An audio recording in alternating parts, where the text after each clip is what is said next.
This is Democracy Now! I'm Amy Goodman with Juan Gonzalez as we end today's show in Florida, where 25-year-old community organizer Maxwell Alejandro Frost, who made history when he won the Democratic primary for an open U.S. House seat a week ago today. Frost will become the first Afro-Cuban, first member of Generation Z elected to Congress if he goes on to win November's general election for Florida's heavily Democratic 10th Congressional District. He's the former national organizing director for March for Our Lives, which was formed by survivors of the Parkland shooting in Florida, and campaigned in support of abortion rights. He's also supported Medicare for All, legislation to combat the climate crisis, the legalization of cannabis, and says he will be a, quote, pro-Israel, pro-Palestinian member of Congress. Maxwell Alejandro Frost, welcome to Democracy Now! Can you talk about why you feel this victory, which could well be a victory in November, is so important for this country?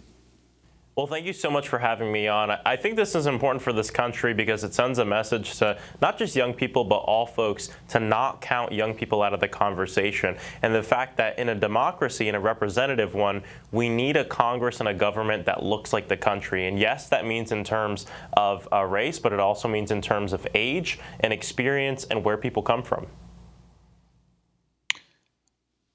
And I'd like to ask you, in terms of your activism, you're very young, but you've already had about a decade of experience in grassroots campaigns. Could you talk about some of the campaigns that you've been involved in and how that propelled you to want to run for Congress at such a young age? Yeah, well, for me, this journey started 10 years ago because of the Sandy Hook shooting. I remember seeing what happened on the television screen. It actually really pushed me to go to the vigil that was going on in Washington, D.C., where I met one of the brothers of one of the victims, and the experience I had with him just changed my life forever. And I left that experience saying that for the rest of my life, I'm going to fight for a world where no one has to feel the pain I saw him feel that night. Since then, I've been working in politics and in the movement world in movements that I feel like will bring justice to folks. And so when we talk about Amendment 4, I worked for the ACLU, leading their field effort here in Florida, knocking doors, making phone calls, working to win the hearts and minds of folks to say, hey, look, people deserve second chances. People deserve to vote once they get out of prison, and people with previous felonies. And so I had the honor of being a part of that struggle. At March for Our Lives, I became the national organizing director, where I worked hand in hand with young people from all across the country, over 200 chapters, training, educating, and resourcing them to have what they need to make a difference in their local government. And whether or not that's working to get more money for community violence intervention, so communities can stop violence before it happens, or fighting for safer gun laws. And so, I've had the privilege of being a part of some very important struggles in our country's history over the past decade, and want to take what I learned there as a movement organizer and bring it to Congress. I wanted to ask you about your views on Israel and Palestine. A few weeks ago, you published a position paper in which you said U.S. military aid to Israel is, quote, one of the most important parts of the foreign aid that we contribute to. You also said the boycott, sanctions, divestment movement, the boycott, divestment, sanctions movement, or BDS, is extremely problematic and undermines the chances of peace. Many Palestinian Americans in your district said they felt deceived and betrayed by your views after supporting your run. I think it was Rasha Mubarak who told the Middle East Eye, essentially, he built his campaign off our pain and our hope to elect another voice into Congress who advocated for a free Palestine. And I also wanted to ask you about that issue of money in the campaign. The Israeli newspaper Haaretz reports your position did not provoke enough opposition for super PAC spending. You received $1 million pledge of support from the new super PAC Protect Our Future, funded almost entirely by the crypto billionaire Samuel Bankman-Fried. Can you talk about that?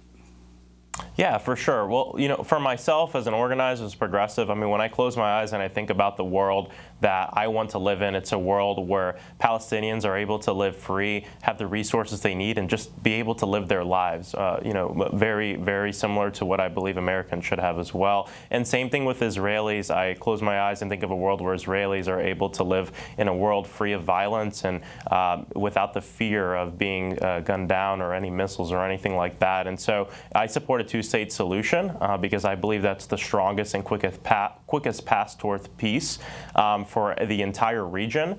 And all subsequent policy for me has to point to that two-state solution, ensuring that Palestinians have their own sovereign state where they're able to live. And I think there's things that Israel needs to do in ensuring that the mass demolitions, evictions stop, that the settlement expansion stop, so we can move towards peace. And then, Hamas needs to stop lobbing missiles towards Israel. It's putting families and children at risk as well. And I think when we get to a place where peace is possible, a two-state solution is the best way forward. And that's what I champion, and that's what I'm going to push for in Congress. And Maxwell, you live in Central Florida. How do you speak to the Trump supporters, especially the conspiracy theorists and election deniers? Do you think there's a way to win them over, or do you just have to mobilize a bigger vote from people who don't hold their views? I think it's becoming increasingly difficult, but it is important. I mean, we can never give up on anybody. As an organizer myself, I really believe that this has to be about the battle for hearts and minds. And that means never giving up on people, no matter how far gone they might seem.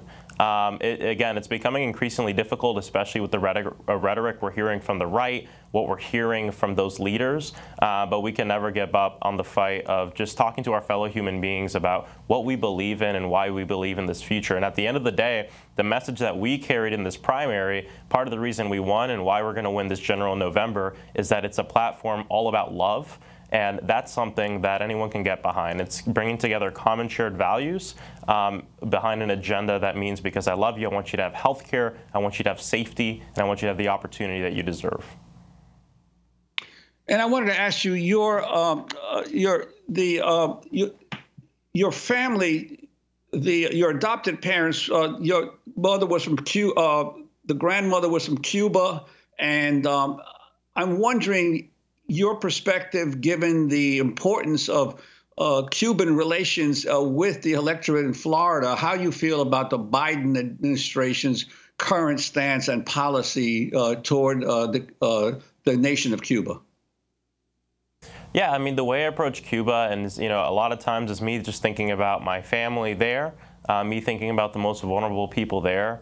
I believe that there are multiple truths to be had. The current regime in Cuba is oppressive to the Cuban people, has been. That is why my grandma, my abuela, my mom, my aunt, they came here during the freedom flights in the late 1960s to escape that and find a better life. But at the same time, also recognizing that U.S.